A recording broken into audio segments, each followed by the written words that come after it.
Hello students, I am Naveen. Welcome to my YouTube channel basic maths on tips. इस video में हम करने वाले हैं question number 12 class 9th NCERT book.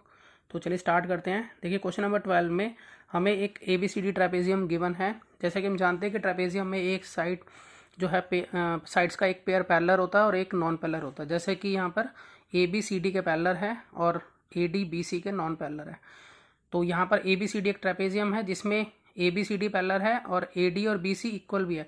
यहाँ पर AD और BC मतलब कि ये दोनों साइड्स एक दूसरे के इक्वल है। साथ में ये भी गिवन है हमें, और हमें शो करना है कि एंगल A और एंगल B एक दूसरे के बराबर है, यानी कि ये वाला एंगल B इस वाले के बराबर है।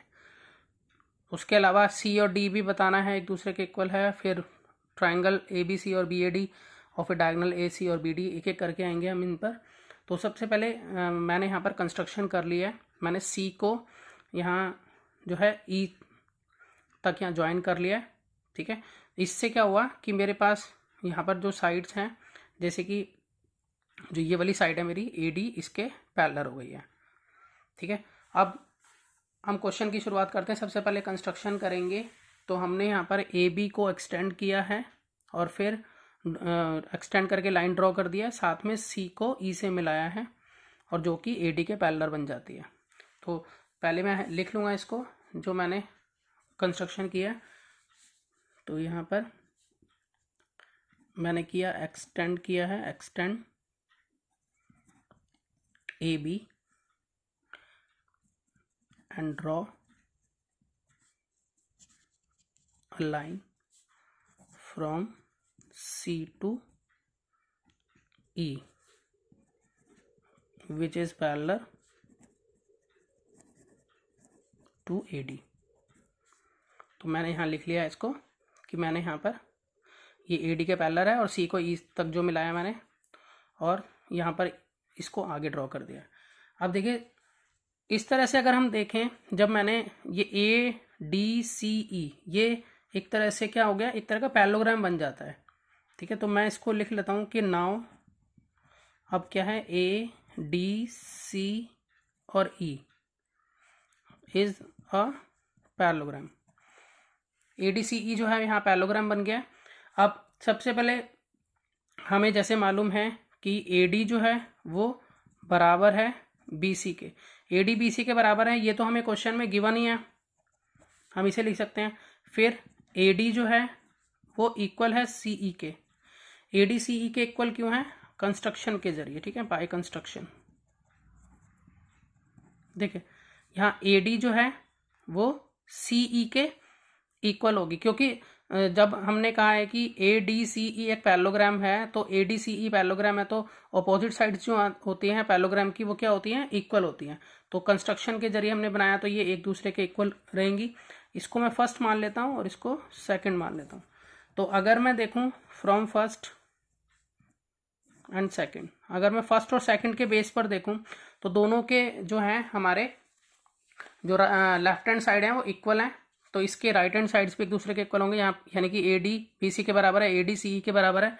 तो मैं ये कह सकता हूँ कि यहाँ पर BC जो है वो CE के बराबर होगा, ठीक है। देखिए AD BC के बराबर है, AD CE के बराबर है। जब लेफ्ट हैंड साइड इसकी इक्वल है तो राइट हैंड साइड भी एक दूसरे के इक्वल होगी, वो मैंने लिख लिया। तो अब देखिए यहाँ पर अगर हम फिगर के अंदर देखें, यहाँ पर इस फिगर में BC और CE ये एक दूसरे के बराबर हो गई। तो जब दो साइड्स बराबर होती है ट्राइंगल की तो उसके सामने वाले एंगल्स भी क्या होते हैं, इक्वल होते हैं। तो इसका मतलब ये वाला एंगल और ये वाला एंगल एक दूसरे के इक्वल होगा। तो हम इसको, जैसे मैं इसको एंगल 1 नाम दे देता हूँ यहाँ पर, ठीक है। तो मैं यहाँ ये कह सकता हूँ कि एंगल E और एंगल 1 इक्वल होंगे, और रीजन इसका मैं लिखूंगा angle opposite to equal sides are equal, angle opposite to equal sides are equal. बिल्कुल इसी पहले हमने 7th क्लास में सीखा था कि जब दो, देखिए मैंने आपको बताता हूँ इसको अलग तरीके से। हमने 7th क्लास में ये सीखा था कि जैसे ये ट्राइंगल है, इसकी ये दो साइड्स इक्वल हैं, तो इसके सामने ये वाला एंगल बन रहा है, इसके सामने ये वाला बन रहा है, तो ये दोनों एंगल एक दूसरे के इक्वल होंगे। अगर ट्राइंगल की ये और ये साइड इक्वल है तो इसके सामने ये बन रहा है, इसके सामने ये एंगल बन रहा है, ये इक्वल होंगे इस तरह से। तो इसी तरह से यहाँ पर हमने यही लिखा है कि यहाँ पर देखिए कि बी सी और सी ई एक दूसरे के इक्वल है, जो हमने अभी अभी यहाँ पे प्रूव किया। तो इसीलिए इसके सामने ये एंगल बन रहा है, इसके सामने ये बन रहा है, तो एंगल 1 और एंगल ई जो है वो एक दूसरे के इक्वल होगा। अब देखिए, अब हम क्या करेंगे इसमें कि हम ये कह सकते हैं कि एंगल ए प्लस एंगल ई दोनों मिलाकर 180 डिग्री होंगे। तो देखिए, ये जो एंगल ए और एंगल ई है, ये पैरेललोग्राम के जो हैं कोइंटीरियर एंगल्स हो गए एक तरह से। ये दोनों लाइनें पैरेलल हैं, ठीक है, ये दोनों लाइनें पैरेलल हैं एक दूसरे के, तो ये दोनों एंगल कोइंटीरियर एंगल हो गए। तो कोइंटीरियर एंगल्स का जो सम होता है वो 180 डिग्री होता है। अगर मैं आपको दूसरी तरह से समझाऊं, देखें, जैसे कि यहाँ पर इस तरह से ये पैरेलल हैं, तो ये कोइंटीरियर एंगल होंगे, ये ट्रांसवर्सल लाइन हो गई, इस तरह से ये कोइंटीरियर एंगल है। तो यहाँ पर 180 डिग्री के इक्वल हो जाते हैं ये। उसके बाद मैं ये कह सकता हूँ कि angle A B C plus angle 1 ये भी 180 डिग्री होंगे। कैसे होंगे?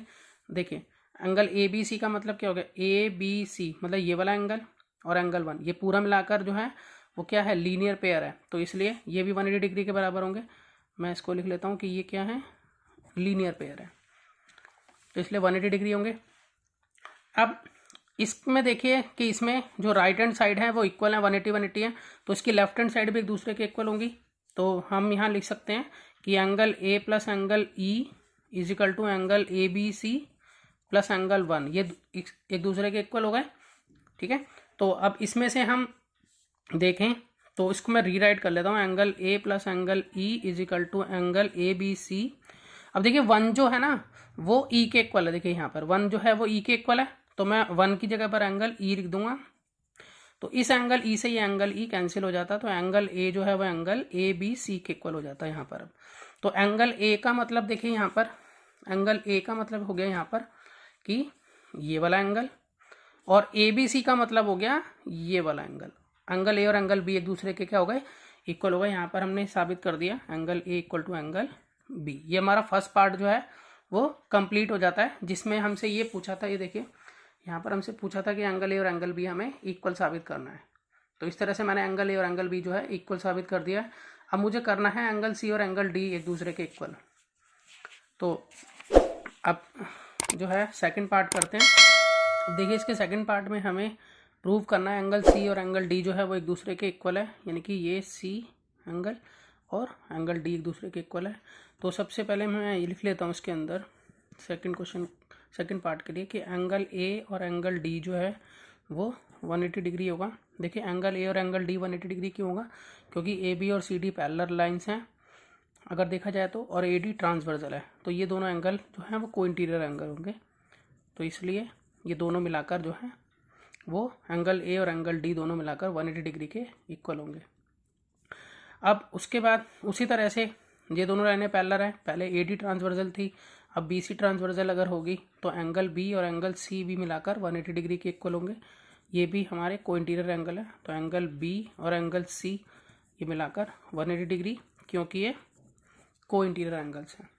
तो अगर हम यहाँ देखें तो इसकी दोनों की जो राइट हैंड साइड है वो इक्वल है, तो इसलिए हम इसकी लेफ्ट हैंड साइड्स को भी एक दूसरे के इक्वल रख सकते हैं। तो लेफ्ट हैंड साइड्स हमारी आ गई angle A plus angle D इधर से, और यहाँ से angle B plus angle C. तो यहाँ पर अगर हम देखें, जैसे कि हम ऑलरेडी प्रूव कर चुके हैं कि एंगल ए और एंगल बी जो है वो एक दूसरे के इक्वल है, तो यहाँ पर हमने प्रूव किया था कि ए और बी एक दूसरे के इक्वल है, तो मैं जहाँ पर बी लिखा है वहाँ पर एंगल ए लिख सकता हूँ, बाकी एज इट इज रहने देते हैं। यहाँ पर angle A plus angle D, बाकी सब एज इट इज रहा, तो एंगल ए से ये एंगल ए जो है वो कट जाता है, तो एंगल डी जो है वो अब एंगल सी के इक्वल हो गया। तो यही हमें प्रूव करना था, एंगल डी एंगल सी एक दूसरे के इक्वल है, तो मैंने यहाँ पर ये एक दूसरे के इक्वल प्रूव कर दिया है। अब देखिए आगे इसका जो थर्ड पार्ट है, इसमें ट्रायंगल ए बी सी और ट्रायंगल बी ए डी को एक दूसरे के कॉन्ग्रुएंट प्रूव करना है। तो इसलिए हमें क्या करना होगा, इस फिगर के अंदर ये लाइंस जो है इसमें मैं डायगोनल्स बना लेता हूँ ट्रेपेजियम की, इस तरह से। एक ये हो गया हमारा और दूसरा हो गया हमारा इस तरह से यहाँ पर। तो यहाँ पर जो है इस तरह से ये दो ट्राइंगल बन गए हैं। तो इन दो ट्राइंगल्स के अंदर हमें एक दूसरे को कॉन्ग्रुएंट प्रूव करना है, इन दोनों को ABC और BAD को। तो देखिए किस तरह से करेंगे हम इसको कॉन्ग्रुएंट प्रूव। तो सबसे पहले मैं लिख लेता हूँ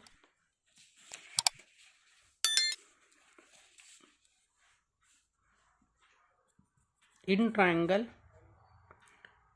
ABC एंड ट्राइंगल BAD। देखिए ABC ट्राइंगल ये वाला हो गया और BAD ट्राइंगल ये वाला हो गया। तो इन दोनों ट्राइंगल के अंदर अगर हम देखें तो हम ये कह सकते हैं कि AB जो है वो बराबर है BA के।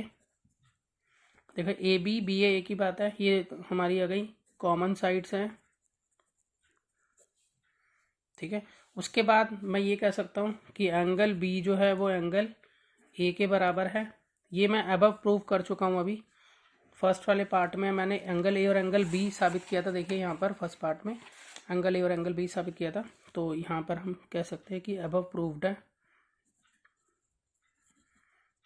ठीक है। उसके बाद BC जो है, इसमें देखें कि BC जो है वो बराबर होगी AD के। अब देखिए यहाँ पर जो ये BC है वो AD के बराबर, ये हमें क्वेश्चन में गिवन है ऑलरेडी, मतलब BC AD के बराबर है यहाँ पर।